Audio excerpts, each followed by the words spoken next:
All right, think let's so. talk about another team here with the Boston Red Sox.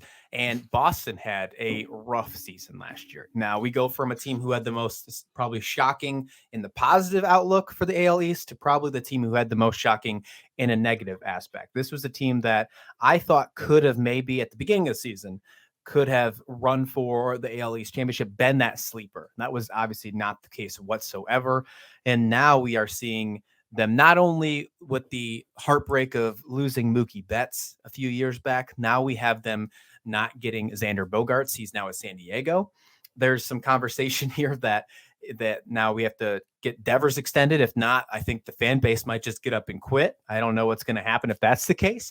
So we really have to figure out what that's the case. I think before we get started and dig into this offseason, I think we really have to talk about the fact that now they've lost Mookie Betts, traded to the Dodgers. They lost Xander Bogaerts, who signed with the Padres, and there's other names that you can talk about. These homegrown players that they got rid of. Andrew Benintendi, he was traded to the Royals initially from Boston. Jackie Bradley Jr. was traded to the Brewers. Christian Vasquez was traded to the Astros just past trade deadline. All these are homegrown players, and Boston let these guys go. These are all players that have helped teams get into the postseason, do great things in the postseason, and some of them just won a World Series this year. So my thoughts here is that why would you let these guys walk, especially a guy like Xander Bogaerts, especially a guy like Mookie Betts, but that's a whole different story. That's long gone. But when we are at this now, I'm going to ask you real quick about Bogaerts, but then kind of transition into, is it do or die with signed Devers or,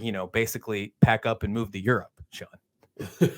Yeah, I mean, wow. So, like, first of all, Xander Bogarts, I thought for sure he would have been back in Boston. It's Tough to crazy. imagine. Just like Aaron Judge in New York. But you know what? Good on the Padres for jumping in there and blowing away the I had competition. not for 1 second did I think that we were going to see Xander Bogaerts sign with the Padres. So, like, not for one No, second. They already have no. 13 shortstops on their starting nine. So, I mean, yes, I know Yeah, math it's is hard, but insane. It's insane to me. Like and it must be not palm trees outside of the stadium there. It's obviously money trees. It's just mhm. that they're growing their own cash. And you know what? It's the nature of the business, for the Red Sox. And I know it's probably for their fan base more of a gut punch than it is the actual team itself. There are ways that they can kind of recoup that, but it's not going to be this year. And they continue to swing and miss on free agent names that were Yeah, available. They tried for Zach Eflin, they tried for Jose Abreu, they tried for Andrew Heaney, and it's a long list of swings and misses, including Xander Bogaerts. right. So that's a tough off season, coming off a tough season. And they have started that process of addressing some of their needs. They had in 2022 their bullpen was the fifth worst in baseball at a 4.59 ERA. So bringing in Kenley Jansen and Chris Martin is a start, but I mean, they need a healthy Chris Sale. They need help, right? That they've got a lot of young talent. Like Bobby Dalbec is a guy who can hit home runs with the best of them, but strikes out far more than almost anybody I've seen. He's Chris Davis material here, There we go. which is good news for him, right? And the future of his family. He's Yeah, he's creating going to be able to get generational paid till wealth. 2077 or something like that. So, yeah, good to Exactly, hear. exactly. So you don't even have to hit baseballs to create generational wealth in this business. But What anyway, what I see about this right off the bat is that obviously, them signing these bullpen pieces like, Kenley Jansen, Chris Martin, those are great and all, but I feel like we are possibly talking about, especially Kenley Jansen, their tail end of their career. So is that something that, okay, it's excitement because the name, or is it something that they're actually going to be producing big numbers? Now, we didn't see terrible play from Jansen last season. Obviously, he had some rough goes towards the end of his Dodger days, but again, that does concern me. Again, with these swings and misses of all these free agents, that's not likely with Boston. And then that's something that makes you wonder with their recent success and maybe how their management is acting. If not only are we going to see a bad production on the field, a bad product on the field, if you will? We might be seeing some hot seat talks all season long about the general management of the Boston, organization, and maybe Mhm. a shift in a different direction. Because I do feel like that is going to be a storyline we talk about all season. Because I don't see, like, right now, these are my early prediction winners for will be sellers at the deadline come this season for the AL East, like without questions. Which may actually make the Martin and Jensen signings a little bit more impactful that way. Maybe they can help the team more at the trade deadline than actually impact the team's fortunes by the end of the season. Now I know, like, a 2 year deal.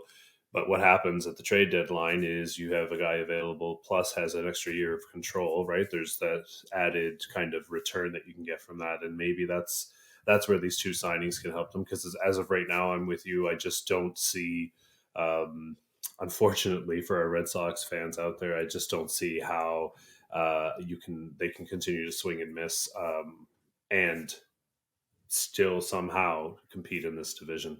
Not in this division, no. Maybe No. if you're in a different division, maybe you know, AL, NL Central, something like that along the lines, maybe you can have a different strategy and that strategy might work. But in the AL East, that's just not the case. We got a comment coming in from Effect You saying the Red Sox are making conscious effort to purge the organization of the holdovers from the Dombrowski years. Their approach of building a pitching staff and reimaging their lineup will continue. Thank you for that question, or that statement. And I do agree with you. I do think they're definitely rebuilding and starting over.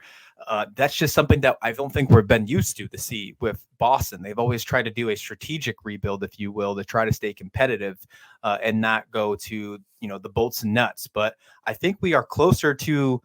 I think we're closer to the metal than we are with them being in that competition, 500 range of just missing the playoffs. Now, we are still talking about the Boston Red Sox. As much as we kind of gave them crap here, I do think that we are going to see some kind of quality product at some point this season from them. They are going to compete. It's not going to be a team like we get 110 losses from some of the past Orioles seasons, if you will, in the past. But I do think that this is going to be a team that initially right now, unless there are some crazy changes in this division, they are easily, in my mind, the fifth place team in this division. Yeah, and for they're going to be as competitive, maybe. You can draw parallels between them and the Orioles in a sense, because they're going to be around the bottom of that division, which is more of a comment about the other teams than it is about them, really. And the Red Sox could very well surprise some people and get health from Chris Sale, and they could be competitive.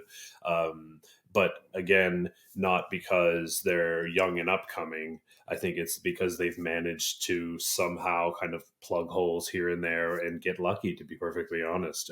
And that's unfortunate, because Red Sox fans are not going to take too kindly to another really poor season. Yes, I don't think that's going to happen whatsoever. I do Yeah. think that we are going to be hearing about, letting it all burn down at some point when it comes to the entire management. I'm sure we'll hear some, sell the teams. I think we're going to get maybe some paper brown bags in the stands this year at Oh, at the Green Monster. I think that might be the case.